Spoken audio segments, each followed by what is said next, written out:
Bienvenue dans l'émission La vérité de l'Évangile avec Andrew Womack, un ministère d'enseignement qui se concentre sur l'amour et la grâce inconditionnelle de Dieu. Nous étions désespérés et le message d'Andrew nous a apporté la vie. C'est comme si la vie sortait de la télévision. Tous les domaines de notre vie ont été restaurés. Et maintenant, voilà Andrew. Bienvenue dans notre émission La vérité de l'Évangile. Aujourd'hui, nous commençons une toute nouvelle série qui traite de la puissance du partenariat. Elle est disponible sous forme de CD et DVD. Je vous encourage à réécouter ces épisodes afin d'approfondir cet enseignement. Je suis conscient que lorsque l'on parle d'argent, surtout lorsque cela vient d'un pasteur ou un serviteur de Dieu, la plupart des gens se dirigent vers la sortie. Ils n'aiment pas en entendre parler et il y a une véritable résistance sur ce sujet. Mais nous devrions comprendre que le partenariat ne profite pas seulement aux ministères ou aux églises auxquelles vous donnez. Il est également bénéfique pour vous. Et c'est un fait que la plupart des gens ne comprennent pas vraiment. S'ils le comprenaient, ils s'impliqueraient davantage dans le partenariat, en raison de son potentiel. C'est une chose puissante. Je voudrais commencer par vous donner un témoignage. L'un des diplômés de notre école biblique était pasteur dans les montagnes du Colorado. Et il n'avait qu'une petite église. Je pense qu'elle comptait environ 20 ou 30 personnes. Et il voulait que je vienne enseigner dans son église. Et parce qu'il n'avait qu'un petit groupe de personnes, il a demandé à 2 autres églises de se joindre à eux. Et entre les 3 églises, il y avait environ une centaine de personnes qui sont venues à cette réunion. Comme c'était un petit nombre de personnes, ils craignaient que je ne reçoive pas assez d'offrandes pour couvrir mes frais. Ils m'ont donc proposé d'apporter moi-même le message des offrandes, en pensant, je suppose, que si c'était moi qui recevais les offrandes, je ne pourrais pas me plaindre du résultat. Et quoi qu'il en soit, ils m'ont demandé de recevoir les offrandes et cela n'avait pas d'importance pour moi. D'habitude, où que je sois, je laisse ceux qui m'invitent recevoir les offrandes et ils peuvent me donner quelque chose ou rien du tout, peu importe. Je ne vais jamais quelque part à cause de l'argent. Ils m'ont donc demandé de recevoir les offrandes et il se trouve que je revenais d'une conférence à Charlotte, en Caroline du Nord. Cela remonte à de nombreuses années, probablement déjà une vingtaine d'années. Et je ne me souviens pas du montant exact, mais je sais que cette église de Charlotte, en Caroline du Nord, dans laquelle je me suis rendu plusieurs fois, m'avait donné cette année-là entre 50 000 et 100 000 dollars. Et une fois, j'ai même reçu 300 000 dollars de leur part pour une semaine de réunion. C'est le don le plus conséquent qu'une église ne m'ait jamais fait. J'arrivais donc directement de cette église et je ne pense pas que je sois même rentré chez moi. J'ai atterri à Denver et je suis allé immédiatement dans les montagnes du Colorado pour rejoindre cette église. Ils m'ont donc demandé de recevoir les offrandes. Je me suis levé et j'ai commencé par dire « Je veux vous dire que je viens d'une église qui m'a donné une énorme offrande. Je ne suis pas un pasteur pauvre qui vient à peine d'arriver en ville et je ne dépends pas de vos dons.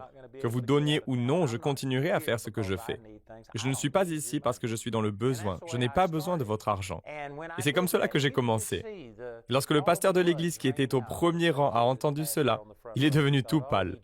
Il se disait « Oh non, il vient de ruiner le moment des offrandes. » En effet, la plupart de ceux qui reçoivent une offrande disent « J'ai un besoin, voulez-vous m'aider ?» Et je le comprends, vous savez, la Bible dit que si vous voyez votre frère ou votre sœur dans le besoin, et si vous fermez vos entrailles de compassion, comment l'amour de Dieu demeure-t-il en vous? Donc le fait de donner quand on voit une personne dans le besoin est bien une raison valable de donner, mais c'est aussi la motivation la plus simple. C'est la façon la plus facile de motiver les gens à donner. Mais cela ne prend en compte qu'une partie des raisons de donner. Donner, c'est aussi pour votre bénéfice. Et lorsque je suis amené à enseigner sur les finances, ce n'est pas pour moi, c'est pour vous. De même, lorsque j'enseigne sur la guérison, je ne le fais pas pour moi. Cela me profite parce que lorsque je crois en la parole et que je la déclare de ma bouche, je suis béni par elle et je crois qu'elle m'aide. Il m'est arrivé lorsque je combattais une maladie dans mon propre corps de décider d'enseigner la guérison parce que j'avais besoin de l'entendre. Et donc oui, cela me profite dans un sens. Mais la raison pour laquelle j'enseigne sur la guérison n'est pas pour que je puisse être guéri. C'est pour partager la vérité avec vous afin que vous puissiez être guéri. La raison pour laquelle j'enseigne sur les émotions, sur la façon de marcher dans la joie, de croire en Dieu et sur toutes ces questions, je ne le fais pas pour moi, je le fais pour vous. Mais si on commence à parler d'argent, les gens pensent immédiatement que c'est purement égoïste et que si j'enseigne sur les finances, c'est parce que j'en ai besoin. Là encore, il est évident que j'ai besoin de finances et Dieu me bénira. Mais je tiens à vous montrer le bénéfice que vous pouvez tirer du fait de donner. C'est ainsi que j'ai abordé le sujet lorsque j'ai apporté le message sur les offrandes pour ces 3 petites églises qui s'étaient réunies. J'ai commencé en disant, écoutez, il ne s'agit pas de mes besoins. C'est vous qui avez besoin de donner. Il vous faut faire partie de ce que Dieu fait. Il vous faut prendre une partie de ce que Dieu vous a donné et l'utiliser pour autre chose que pour vous-même. J'ai utilisé le fait que le don est comme une semence. Il y a beaucoup de passages qui le disent, mais dans 2 Corinthiens au chapitre 9, c'est l'un des exemples les plus clairs. Dans les versets 6 à 10, il est dit que Dieu donne de la semence au semeur. J'ai donc commencé à enseigner que si vous mangez toute votre semence et que vous n'en plantez pas une partie, vous finirez par avoir faim. Vous êtes peut-être rassasié sur le moment, mais vous aurez faim par la suite.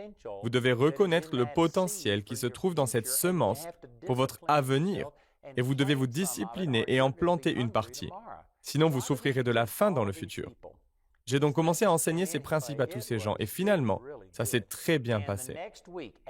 Et la semaine suivante, après la réunion, le pasteur de cette petite église m'a appelé et m'a expliqué que lorsque j'ai commencé à dire « Je n'ai pas besoin de votre argent, il s'agit de ce dont vous avez besoin, vous devez apprendre ce qu'est le partenariat », il pensait que cela allait ruiner les offrandes. Mais il s'est avéré qu'ils ont fini par me donner la plus grande offrande qu'ils n'avaient jamais donnée à qui que ce soit, ce qui montre que ça avait été bien reçu. Mais le plus important, c'est qu'il m'a dit que le dimanche matin, il s'est présenté devant les membres de son église, après que les 3 églises se soient séparées. Il n'y avait que 20, peut-être 30 personnes maximum dans son église. Il s'est levé et leur a dit, « Vous savez, je ne me souviens pas des thèmes sur lesquels Andrew a enseigné. Tout ce dont je me souviens, c'est ce qu'il a dit au sujet des offrandes. Ça m'a tellement touché. Je savais ces choses, mais je ne les avais pas partagées avec vous. Et là encore, c'est parce qu'il y a une résistance à l'égard des pasteurs qui parlent de finances. Les gens pensent immédiatement que vous ne faites cela que dans un but et pour des raisons égoïstes. Cela provoque une résistance et une incrédulité à l'égard de ce message. Vous savez, il est dit dans Hébreux 4:2 que la parole qui leur a été annoncée ne leur servit de rien parce qu'elle ne trouva pas de la foi chez ceux qui l'entendirent. Et il y a une résistance au fait que les serviteurs de Dieu parlent de prospérité. On pense presque toujours que c'est pour des raisons égoïstes et que c'est une manipulation et un moyen d'obtenir des fonds. Dans tous les cas, l'incrédulité s'en mêle et cela ne donne généralement rien de bon. Ainsi, ce pasteur a expliqué qu'en raison de la résistance et des critiques à l'encontre des pasteurs qui parlent de finances, je n'ai pas été honnête avec vous, il leur a dit. Je savais ces choses. Lui-même avait l'habitude de donner, mais il leur a dit, je ne vous ai pas mis au défi sur ce sujet parce que j'avais peur que vous pensiez que je le faisais pour de mauvaises raisons. Et devant les membres de son Église, il s'est mis à pleurer. Puis il s'est mis à genoux et a dit, pardonnez-moi de ne pas vous avoir dit la vérité. Pardonnez-moi de vous avoir volé et de vous avoir privé d'occasion de prospérer, parce que j'avais peur de ce que les gens penseraient. Il s'est repenti devant toute son Église. Et les membres de son Église, rappelez-vous, c'était juste une petite église de 20 ou 30 personnes, sont venus et ont commencé à l'embrasser et à dire, « Pasteur, nous vous pardonnons. » Et ils ont commencé à donner. Ils ont donné tellement d'argent, je ne me souviens pas du montant, mais je pense que c'était plus de 20 000 ou 30 000 $ ce dimanche matin. En tous les cas, en une matinée, ils ont remboursé la totalité de la dette de l'Église et se sont engagés sur le chemin de la prospérité. Ce pasteur m'a contacté la semaine suivante pour me raconter tout cela et me dire que cela avait entraîné un renouveau dans son ministère, un véritable réveil. Et je peux vous dire que c'est cela la puissance du partenariat. Laissez-moi commencer par ce verset du chapitre 16 de Luc, qui était un passage problématique pour moi. Je le lisais et je ne comprenais pas exactement ce qui était dit. J'ai beaucoup de choses à partager aujourd'hui sur le sujet, donc je ne vais pas approfondir ce passage comme je le fais habituellement. J'ai d'autres enseignements à ce sujet, dont un qui est intitulé la gestion des finances, et qui est bien plus détaillé. Cet enseignement ne comprend que 2 parties sur la puissance du partenariat.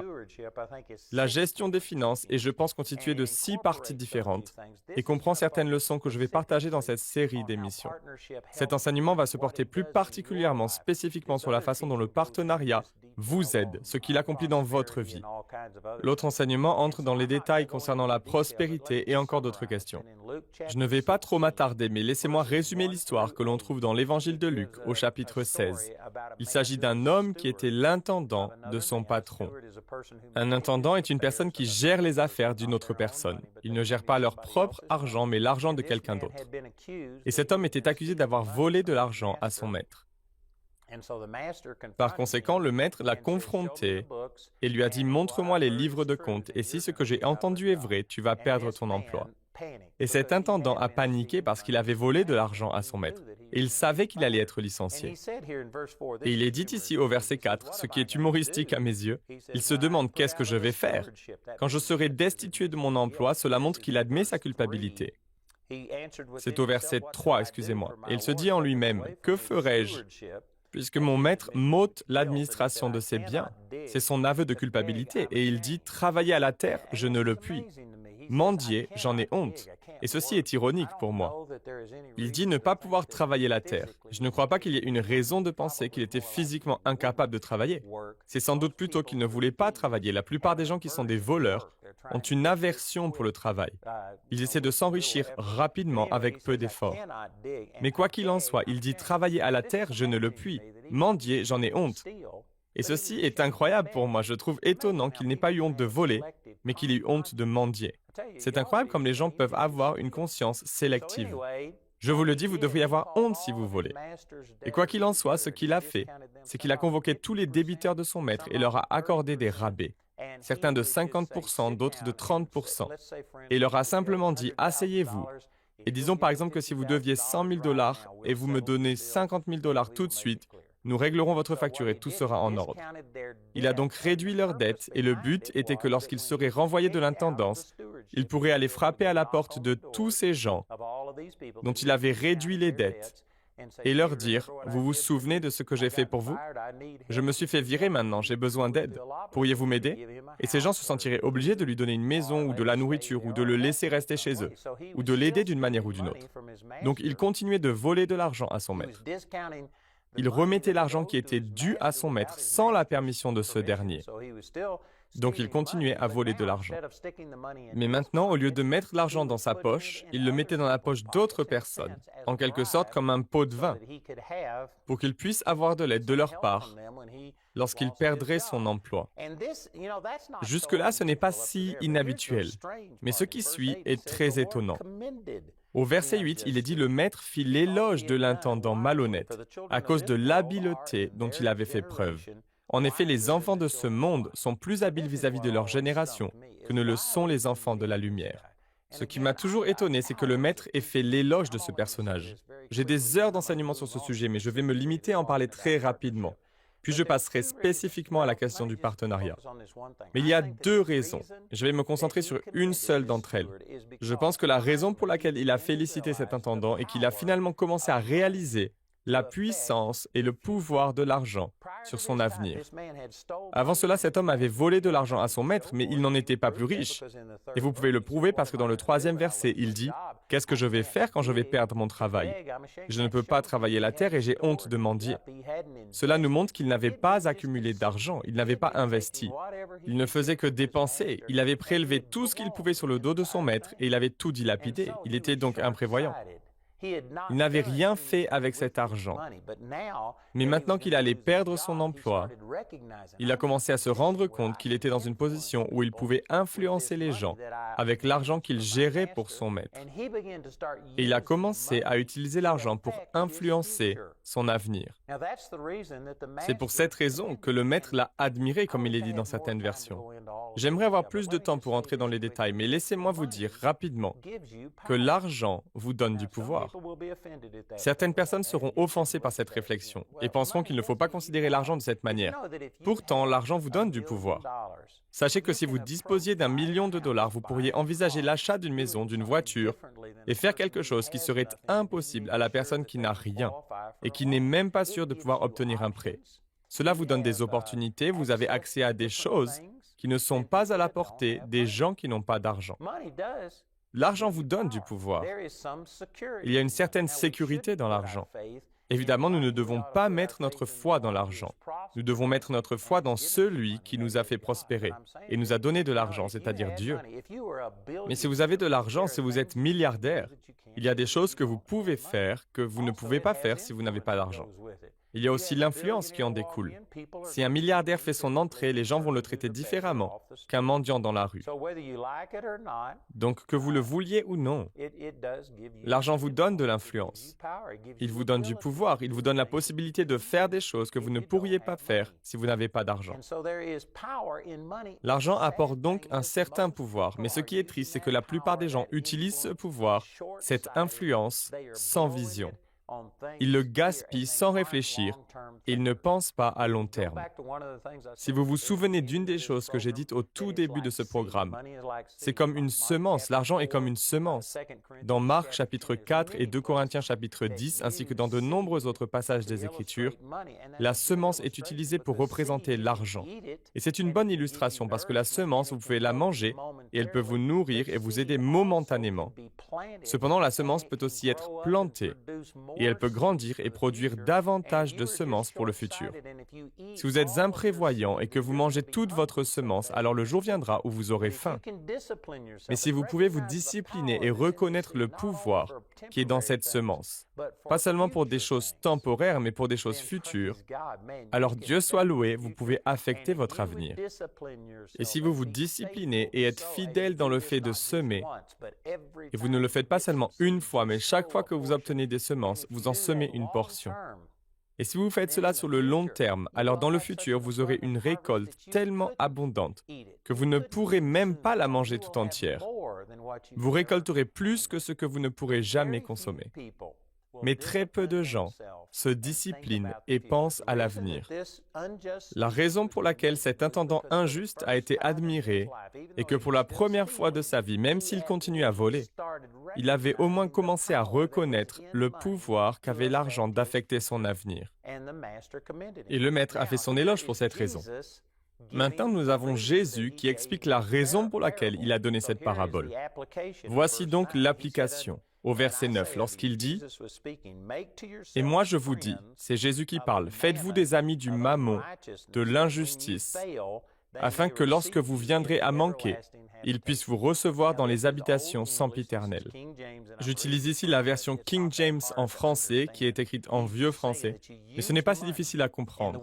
Jésus dit simplement que vous pouvez utiliser l'argent, et le mot mammon est utilisé ici comme il l'est au verset 13 de Luc 16, pour notamment parler de l'argent. Un de mes amis, Creflo Dollar, a un excellent enseignement sur Mammon. Il n'est pas seulement question d'argent, il s'agit de l'esprit qui se trouve derrière l'argent. Mais quoi qu'il en soit, pour bien comprendre, il s'agit d'utiliser l'argent pour toucher la vie des gens, pour se faire des amis, de sorte que lorsque vous viendrez à manquer, et ce même mot qui a été traduit par « viendrez à manquer », dans Luc 16, 9, a été traduit par « mourir » à d'autres endroits. Cela signifie donc que vous devez utiliser l'argent pour toucher les gens, pour vous faire des amis, de sorte que lorsque vous mourrez, ils puissent vous recevoir dans des habitations éternelles. Le but de cette parabole est donc de dire que cet homme avait volé de l'argent et qu'il l'avait dilapidé dans des choses temporaires. Il achetait des téléviseurs à écran plat et du caviar et des choses comme cela. Il le dilapidait dans des choses temporaires. Il ne l'a pas investi, il ne pensait pas à son avenir. Mais lorsqu'il a réalisé qu'il allait être renvoyé, il a finalement commencé à utiliser l'argent pour toucher la vie des gens et affecter son avenir. C'est pourquoi Jésus dit, de la même manière, reconnaissez le pouvoir que représente l'argent. Utilisez l'argent pour toucher la vie des gens, de sorte que lorsque vous mourrez et entrerez au ciel, il y aura des gens qui feront la queue pour vous y accueillir. Je ne sais pas combien d'entre vous ont déjà entendu cette chanson, Thank You, de Ray Boltz, à propos d'un homme qui a rêvé qu'il allait au ciel. Et quand il y est arrivé, il y avait une file de gens qui ont commencé à lui dire « Merci pour avoir donné au Seigneur, je fais partie de ceux dont la vie a été changée. » Il répondit « Quand vous ai-je touché ?» Il y avait des gens qui venaient de l'autre côté du monde et de toutes origines ethniques. Et à sa question « Quand est-ce que je vous ai rencontré ou même touché ?» la question continue en disant « Un missionnaire est venu à l'école du dimanche et vous avez donné une offrande et cette offrande a été utilisée pour envoyer ce missionnaire annoncer l'Évangile. Et il faisait partie de ces vies qui avaient été changées. Il n'aurait pas entendu l'Évangile si ce missionnaire n'avait pas été là. Et grâce au don que cette personne a fait, toutes ces vies ont été touchées. Ce n'est qu'une chanson, mais elle est basée sur ce verset, et c'est littéralement ce que Jésus dit. Quand vous donnez et semez dans l'Évangile, si vous le faites par la foi, c'est un grand si. Mais c'est vrai, si vous le faites dans la foi, alors cet argent ne quitte jamais votre vie. Il entre simplement dans votre avenir, où il croît et se multiplie. Et la promesse est faite dans Marc chapitre 10, que vous le recevrez au centuple dans cette vie. Cela signifie que votre retour n'est pas seulement dans l'éternité, mais que vous obtenez dans cette vie un retour au centuple de tout ce que vous avez semé. C'est ce dont je vais parler, et il y a des gens qui n'y croient pas. Mais c'est ce que disent les Écritures. Dieu a promis un retour au centuple de vos dons dans cette vie et dans le monde à venir, la vie éternelle. Par conséquent, cela vous affecte non seulement dans cette vie, mais aussi dans l'éternité. Et comme Jésus le dit, les gens feront littéralement la queue pour vous accueillir au ciel. Maintenant, si vous arrivez au ciel, et je prie que vous y arriviez, je prie pour que chaque personne qui regarde cette émission ait fait de Jésus son Seigneur, et que vous soyez en route pour le ciel. Maintenant, si vous ne l'avez pas fait, appelez le numéro sur votre écran, priez avec quelqu'un. Naissez de nouveau et assurez-vous de votre entrée au paradis. Si vous allez au ciel, ça va être une véritable fête et il n'y a pas de mauvaise façon d'y aller. Mais n'aimeriez-vous pas, au lieu de rentrer de justesse au paradis et d'y arriver 100 personnes pour vous accueillir, ne serait-ce pas génial d'y voir des gens faire la queue? Je veux dire des kilomètres et des kilomètres de gens dont la vie a été touchée par votre don, par votre générosité quand ils étaient ici, sur cette terre. Leur vie a été changée. Et à cause de cela, il y a des gens qui font la queue pour les y accueillir. Je pense à Billy Graham qui est mort il y a un peu plus d'1 an, au moment où je réalise ces émissions. Et je vous garantis que Billy Graham a probablement prêché à plus de personnes que n'importe quel autre homme dans l'histoire de l'humanité. Et il a conduit probablement plus de gens au Seigneur que n'importe quelle autre personne dans l'histoire. Évidemment, c'est à Jésus que revient le mérite, c'est Jésus qui rayonnait à travers lui. Néanmoins, sur la base de ces Écritures, pouvez-vous imaginer lorsqu'il est entré au ciel, les millions et les millions de personnes qui étaient alignées pour l'accueillir au ciel et l'acclamer? N'est-ce pas merveilleux? Pensez à tout l'argent qu'il a investi dans ses campagnes d'évangélisation. Pensez à tous les efforts et le temps passé à voyager et à réaliser ces campagnes. Tout cet argent qu'il a dépensé et investi pour toucher la vie des gens, il lui est revenu au centuple dans cette vie. Son ministère a prospéré, Dieu l'a béni. Mais dans l'éternité, je vous garantis qu'il se réjouit de tous les efforts qu'il a investis pour toucher la vie des gens. Et il en va de même pour nous. Tout ceci n'est qu'une introduction. Mais demain, je vais entrer dans les détails et parler de la puissance du partenariat dans votre vie. Il est évident que lorsque vous donnez à une église ou à un ministère, cela les bénit. Mais ce n'est pas aussi évident de comprendre ce que ce partenariat fait pour vous. Et c'est de cela que je vais parler. Et je vous assure, si vous pouvez recevoir ces choses dont nous allons parler, cela vous amènera à un tout nouveau niveau. Cela vous permettra de commencer à semer dans un but précis. Au lieu de vous contenter de donner sous le coup de l'émotion lorsque quelqu'un vous demande quelque chose. Et cela fera une énorme différence. Non seulement dans cette vie, mais aussi dans celle à venir. Je vous rappelle que nous avons cette série sous forme de CD et DVD sur la puissance du partenariat. On y trouve 2 enseignements. Si vous voulez devenir partenaire avec ce ministère, nous allons vous donner quelques informations pour le faire, mais nous voulons semer cet enseignement dans votre vie afin que vous puissiez obtenir le plein bénéfice du partenariat. Écoutez notre annonceur vous donner ces informations et appelez-nous ou écrivez-nous aujourd'hui. Le programme d'aujourd'hui fait partie de la série La puissance du partenariat. Nous espérons que ce message vous a béni. Notre ligne téléphonique est ouverte aux heures indiquées à l'écran. Appelez-nous si vous avez des questions sur ce programme, si vous avez besoin de prière ou si vous désirez commander l'un de nos enseignements. Vous pouvez nous contacter au numéro qui s'affiche à l'écran. Ce programme a été rendu possible grâce au soutien financier de nos partenaires. Si vous souhaitez devenir partenaire, vous pouvez le faire en appelant ces numéros. Si vous souhaitez vous procurer nos ressources, vous pouvez le faire en vous rendant sur notre site awmi.fr. Nous envoyons nos colis dans toute la francophonie. Vous pouvez aussi opter pour les fichiers audio MP3 et vidéo MP4 sur clé USB. Les 10 émissions de cette série sont disponibles en DVD pour 22 €. Vous pouvez également vous les procurer en CD pour la somme de 15 €. Si vous commandez les 2 albums, CD et DVD de manière simultanée, le prix de l'ensemble baisse à 30 €. Pour tous nos téléspectateurs qui se trouvent en dehors de l'Europe, tous les produits que nous vous présentons sont disponibles grâce à nos bureaux dans votre région. Vous pouvez les contacter grâce aux détails qui s'affichent sur votre écran afin de connaître le prix dans leur monnaie locale. Andrew a à cœur que chacun puisse écouter ou regarder ce programme à sa convenance et puisse le partager avec d'autres.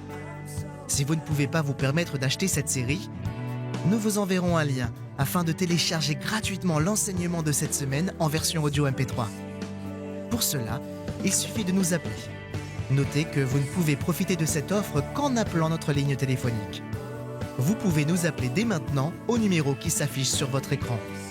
Nous nous ferons un plaisir de répondre à vos questions, de prier avec vous ou de vous aider à commander l'un de nos enseignements. Notre ligne sera ouverte pendant les heures indiquées à l'écran.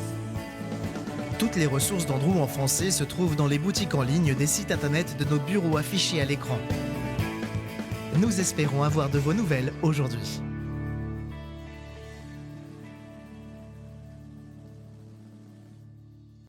Dites au nom de Jésus, je ne me fie pas à ce que je vois, je me fie à ce que dit la parole de Dieu. Il y a plus que ce domaine physique, il y a également un monde spirituel. Peu importe à quoi ressemble la situation, je sais ce que dit la parole de Dieu.